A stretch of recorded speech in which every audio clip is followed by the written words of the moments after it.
Hello everyone, welcome to our new blog. আজকের ব্লগটায় mainly থাকবে আমাদের জামাই ষষ্ঠীর সমস্ত রকম রিচুয়ালস, খাওয়া দাওয়া, জমজমাট আড্ডা। 2023-এর জুলাই মাসে আমাদের বিয়ে হয়, তো এইটা আমাদের সেকেন্ড জামাই ষষ্ঠী, কিন্তু প্রথমও বললে চলে, কারণ লাস্ট ইয়ার 2024-এর জামাই ষষ্ঠী ঠিক 2-3 দিন আগে আমাদের নাসিকে শিফট হয়ে যেতে হয়েছিল, তাই এবছরই প্রথম জামাই ষষ্ঠী বলা যায়।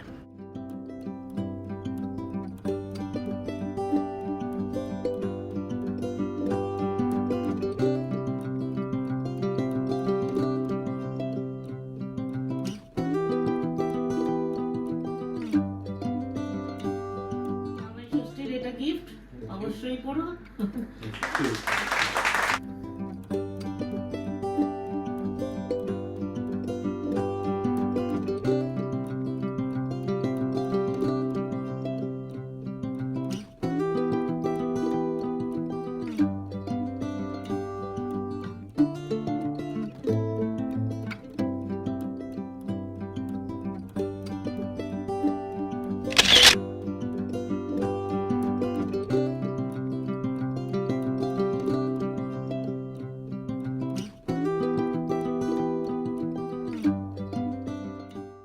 জামাই ষষ্ঠী উপলক্ষে মা আমাকে এই শাড়িটি দেয়।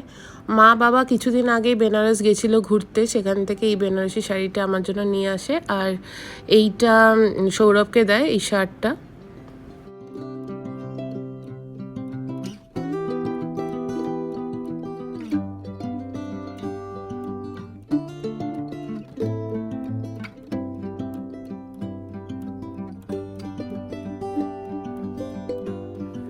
জামাই ষষ্ঠীর উপলক্ষে আমরা দুজনে ডিসাইড করি যে একটা কুকওয়্যার সেট দেবো।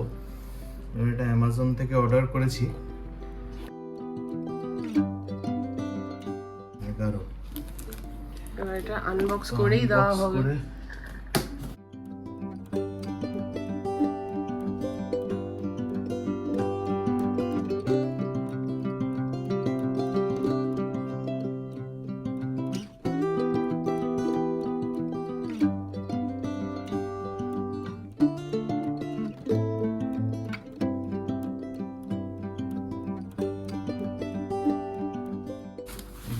একটা কন্টেনার আছে, এই বার করো, বার এত বক্সটা বেশি লাগবে।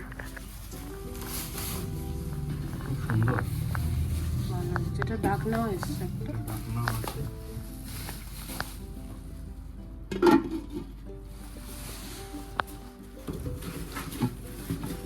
হ্যাঁ, কুকওয়্যার সেট। ফ্রাইং প্যানটা খুব সুন্দর।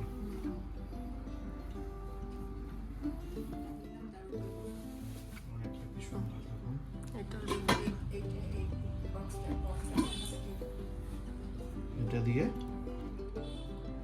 খুব সুন্দর ডিজাইন। পনির দেখাচ্ছে, তিনটাতেই পনির।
পারফেক্টলি পেয়ার্ড কাপল।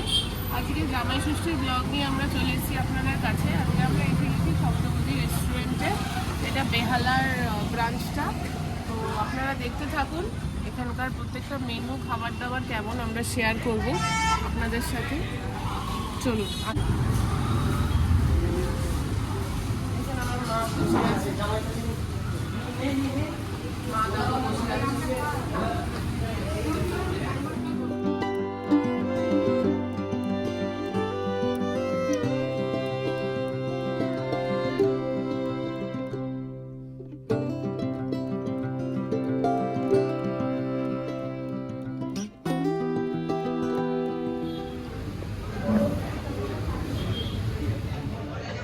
আমরা এখন অর্ডার দিয়ে দিয়েছি ওয়েলকাম ড্রিঙ্কে, আমরা লিচু লঙ্কার শরবত। থালি আর এটা চেক করলাম, অনেক কিছুই রয়েছে কিন্তু অতগুলো তো খাওয়া সম্ভব না, সেই জন্য আলাকাটে মেনুই অর্ডার করেছি।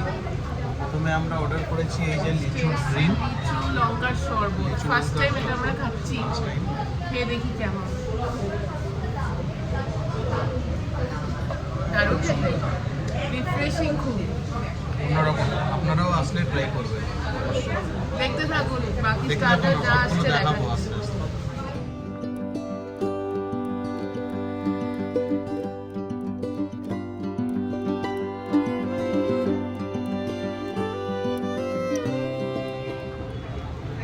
ফিশ ফ্রাই দিয়ে দিয়েছে, আমরা ট্রাই করছি কেমন।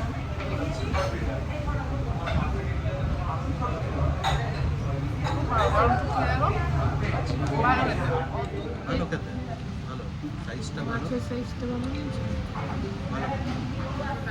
সপ্তপদীতে খেতে এসেছি, খুব ভালো লাগছে।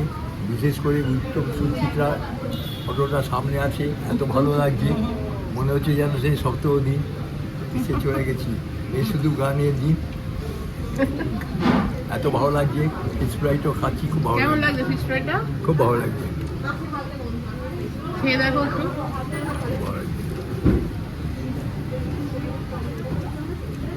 এই পথ যদি না শেষ এই হয়। পথ যদি না শেষ হয়, সে কথা মনে পড়ছে বারবার। উত্তম সুচিত্রা ফটো এত ভালোভাবে দিয়েছি। তোমার কেমন লাগছে বলো? খুব ভালো লাগবে। জামাই ষষ্ঠীর দিন মেয়ে জামাইকে নিয়ে এসছি খেতে।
ফলের ক্ষীর মোটামুটি ভালো। মোটামুটি খেয়েছে। ভিতরে ওই বেদানা, কিছু ছোটোখাটো ফ্রুটস আছে, দেখতে বোঝা যাচ্ছে না। আমের টুকরো মনে হচ্ছে, এটা তো বেদানা, বেদানা। কাজু কিশমিশ দিয়েছে নাকি? কিশমিশও দেখছি না। খেয়ে দেখো। খেলাম, মুখে একটু ইয়ে হচ্ছে, সুজি দিয়ে যে বানিয়েছে না, সুজিটা একটু মুখে লাগছে।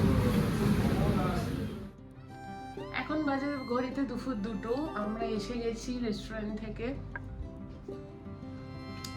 বাইরে প্রচন্ড গরম এখন। আজকে যেহেতু রেস্টুরেন্টগুলোতে ভিড় হবে, সেই জন্য আমরা একটু তাড়াতাড়ি বেরিয়েছিলাম, 12:30 নাগাদ বেরিয়ে গেছিলাম। এখন 2টোর মধ্যে খেয়ে দিয়ে চলেও এসেছি। আমার বাপের বাড়ি যেহেতু বেহালায়, এখানে বেহালায় সপ্তপদীর একটা ব্রাঞ্চ আছে, তো সপ্তপদীতেই খাওয়া দাওয়া হলো আজ দুপুরের লাঞ্চ। আর সকালের ব্রেকফাস্ট করতে করতে দেরি হয়ে গেছিল, তাও তার ভিড় এড়ানোর জন্যই আমরা তাড়াতাড়ি করে লাঞ্চের জন্য বেরিয়ে পড়ি। এখন দুপুর 2টো, বাইরে অসম্ভব গরম। আমরা লাঞ্চ টাঞ্চ করে চলে এসেছি। ব্যাস এখন এরপরে বাড়িতেই দাদু দিদা আছে, মা আছে, সৌরভ আছে, আর বাবাকে কালকে ছাড়বে, তো কালকে বাবাকে নিয়ে আসবো। বাবা ছাড়া একটুখানি অসম্পূর্ণ থাকলো এবছরে জামাই ষষ্ঠীটা, তো কি করা যাবে, পরের বছর থেকে বাবা থাকবে। মাস ষষ্ঠীর ব্রত কথা সব অকেশনে মেয়েদের ছেলেদের বিয়ে, পৈতে, অন্নপ্রাশন সবেতেই, তারপর ষষ্ঠীর দিন 12 মাসে 12 রকমের ষষ্ঠী, সব ষষ্ঠীর দিনেই ষষ্ঠীর ব্রত কথা বলতে হয়, শুনতে হয়। এক দেশে এক রাজা ছিল। রাজার তো তার তো কোনো অভাব নেই, ধন দৌলত, লোক লস্কর, পাই পেয়াদা, সব রকমের সব কিছুতে স্বাচ্ছন্দ্য তার আছে, কিন্তু রাজার মনে শান্তি নেই। কেন শান্তি নেই? রাজার সন্তান নেই, সেই জন্যে দিনের পর দিন সে এই দুঃখে কাতর হয়ে আছে। সে দিন যায়, তার সন্তান আর হয় না। এই করতে করতে রাজার যে দাসী ছিল সে একটা বুদ্ধি বার করলো, দেখি রাজামশাইকে শান্তি দেওয়া যায় নাকি। সে একটা উপায় বললো রাজাকে, রাজামশাই আপনার তৃতীয় রানীর ঘরের সন্তান হবে, তারপর সে এখন সন্তান সম্ভবা। তো রাজা শুনে তো খুব খুশি, সঙ্গে সঙ্গে তার ধন ভাণ্ডার খুলে দিল। ওই তোমার যা কিছু লাগবে তুমি এখান থেকে নিয়ে লোকজনকে আপ্যায়ন করো, খাবার দাবার দাও, বিতরণ করো, যা খুশি তুমি করো, কিন্তু আমার সন্তান হবে, এই আনন্দের সংবাদে আমি খুব খুশি হয়েছি। এই করতে করতে তখন রাজার যে তৃতীয় রানীর 2 মাস যায়, 3 মাস যায়, 4 মাস যায়, করতে করতে 9 মাস হয়ে গেছে। এইবার 10 মাসে পড়েছে। এইবার তো দাসীর খুব চিন্তা, এখন কি করি উপায়। 10 মাস হয়ে গেছে, রাজা তো এখন বাচ্চা দেখতে চাইবে। তখন রাজামশাইকে বললো যে ঠিক আছে। রাজামশাই বললো তোমার কি কি লাগবে তুমি ধনভাণ্ডার থেকে নিয়ে নাও, সব কিছু তুমি খুশি মতো করবে।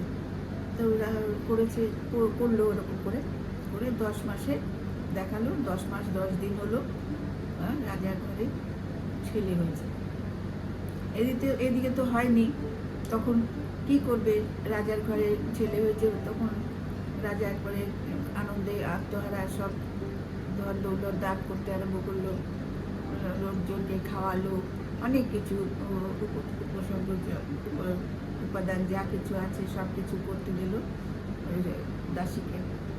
দাসীকে দিয়ে। দাসী সব কিছু করলো। এবার বাচ্চার 1 মাস যায়, 2 মাস যায়, করতে করতে 5 মাস গেল। 6 মাসের সময় বললো যে রাজামশাই এবার তো অন্নপ্রাশন দিতে হবে। ও 6 দিনে 6 ষষ্ঠী করলো। প্রথমে খুব বড় করে 6 ষষ্ঠী করলো, বাইরের রাজাদের সব নিমন্ত্রণ করে খাওয়ালো, লোকজনকে গরিব দুঃখীদের দান ধ্যান করলো, করে করলো 6 ষষ্ঠী।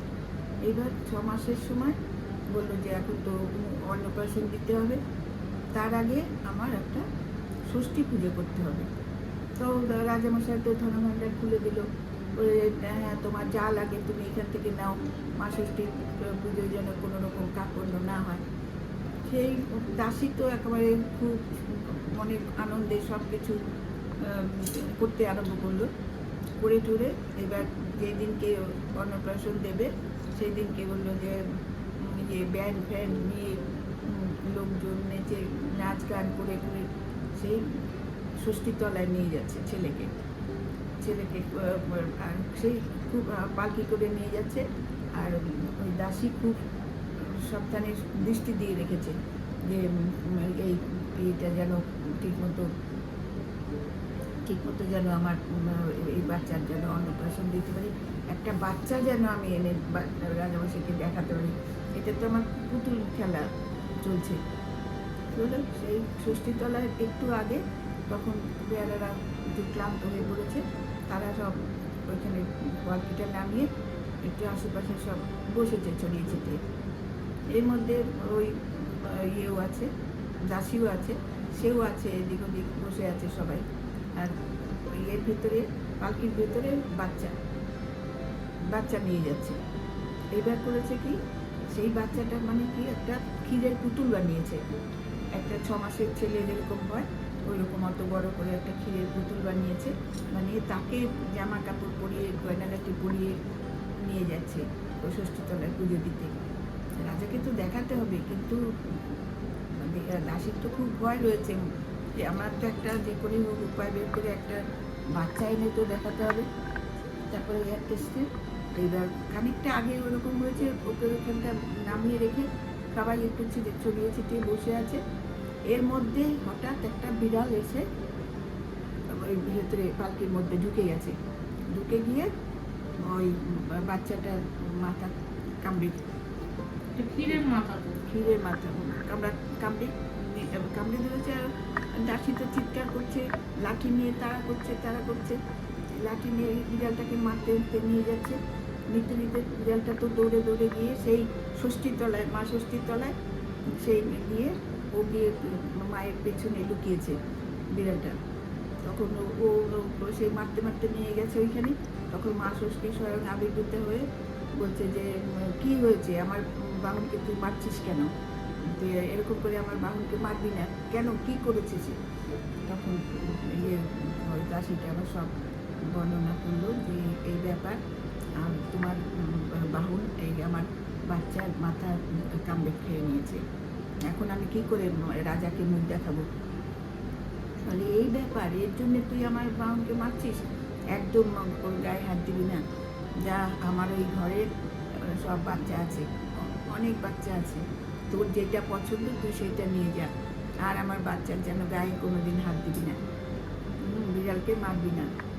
বলছে যে ঠিক আছে। তখন ও ঘরে গিয়ে দেখছে যে কত বাচ্চা, তার মধ্যে থেকে একটা 6 মাসের সুন্দর দেখতে হৃষ্টপুষ্ট কষা দেখে একটা বাচ্চা কোলে করে নিয়ে বেরিয়ে এসছে। বলছে যে এই বাচ্চাকেই আমি নিয়ে গেলাম। আচ্ছা ঠিক আছে। সেই আবার ব্যান্ড বাজাতে নাচতে সব ষষ্ঠীতলা থেকে বাড়িতে এসে তো রাজামশাই দেখে তো ভীষণ খুশি, এতদিন বাচ্চা হয়েছে দেখেনি, এই প্রথম দেখলো বাচ্চা। আরে বাবা, দারুণ ব্যাপার। যেদিকে তো রাজা সব দেশ বিদেশের রাজারা এসছে, ধুমধামসে তাদের আপ্যায়ন হতে তারপর তখন ওই দাসী গিয়ে রাজামশাইকে তখন বললো, সব রাজাদের সামনেই তখন সে ঘোষণা করছে যে আজকে আমি এরকম পুজো দিতে গিয়ে এরকম একটা হয়েছে ঘটনা।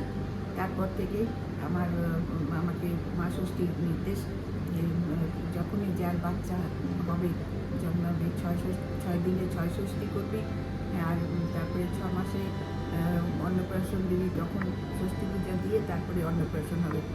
তারপরে 13 বছরে পৈতে হবে, ছেলেদের হলে পৈতে হবে, তখনও ষষ্ঠী পূজা দিয়ে তারপরে পৈতে হবে। আর মেয়েদেরও তাই, মেয়ে হলে ছেলেদেরও বিয়ে হলে বিয়ের সময় ষষ্ঠী ব্রত করে তারপরে তাদের বিয়ে বা ওই ছেলে মেয়ে উভয়েরই বিয়ের সময় বিয়ে হবে। এই সমস্ত বলে তারপরে বলে যে সব রাজারা শুনলো এবং যারা পিটিয়ে গ্রামে গঞ্জে সব জায়গায় প্রচার করলো যে সব অনুষ্ঠানের আগে ষষ্ঠী পুজো করে তারপরে সব অনুষ্ঠান